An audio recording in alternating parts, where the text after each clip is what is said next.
Chers élèves, bonjour. Le dessin sur lequel vous avez eu à travailler est un dessin de presse qui est paru dans le journal Le Monde le 24 janvier 1997.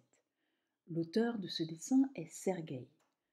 Avant de commencer à décrire le dessin, je vais préciser ce qu'est un dessin de presse. Le dessin de presse consiste à illustrer l'actualité au travers de dessins souvent satiriques.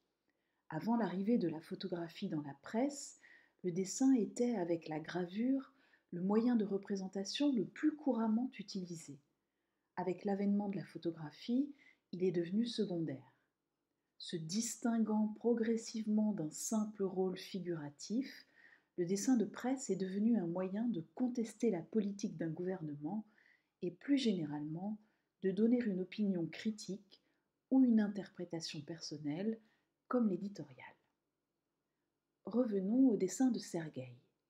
Le dessin représente un personnage en train de tricoter un livre avec un fil qui se déroule de sa tête. La tête du personnage est une tête pelote composée de fils entremêlés. Les pages ouvertes du livre, tournées vers le spectateur, sont caractérisées au contraire par la régularité de leur trame. Un fil fin relie verticalement la tête et le livre ouvert.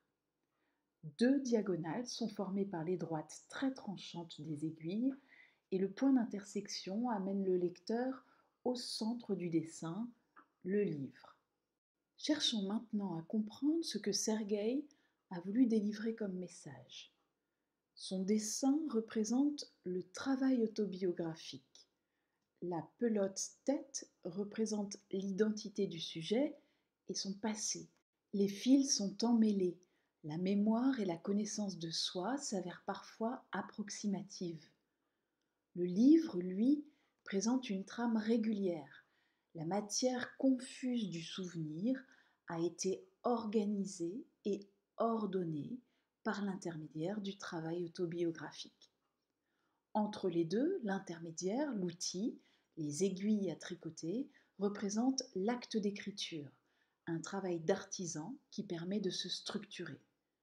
Ce dessin illustre parfaitement le texte autobiographique de Michel Leiris, par exemple. En racontant un souvenir d'enfance, il s'analyse, se construit et apprend à mieux se connaître. Concluons le commentaire de ce dessin en le rapprochant de la définition de l'autobiographie par Philippe Lejeune, à laquelle il colle parfaitement.